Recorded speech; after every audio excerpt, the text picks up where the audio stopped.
Si j'entreprends un voyage de longue distance, je devrai m'informer des conditions météo tout au long du trajet et de celles qui prévalent à destination. Ce qu'il me faut, c'est un portrait d'ensemble de la situation météo à l'échelle du pays. Pour bien planifier un voyage de longue distance, vous devez obtenir les prévisions qui vous donneront une vue d'ensemble des conditions météo. Le vol à vue exige des conditions météo précises qui doivent être en place avant même d'entreprendre le vol.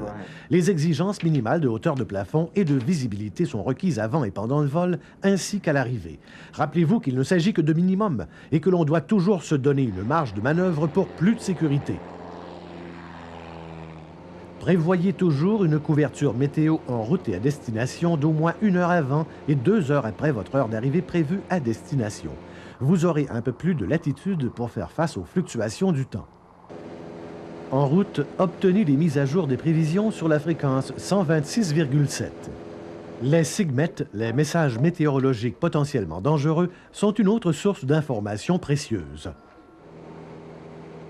Diffusés par la station d'information de vol desservant la région, ces bulletins font état des conditions météo qui présentent des dangers imminents, grêle, fortes turbulences, orages et même tornades. Et si le mauvais temps se lève, vous devrez être en mesure de réagir efficacement. C'est là qu'un plan de vol détaillé prend toute sa valeur, puisque vous aurez déjà identifié les aéroports de dégagement. Les aviateurs d'expérience savent que les conditions en vol diffèrent souvent de celles qui sont annoncées. Il est donc important d'avoir une bonne vue d'ensemble des conditions météo à venir et de bien préparer son plan de vol. Inscrivez toujours quelques aéroports de dégagement à votre plan de vol.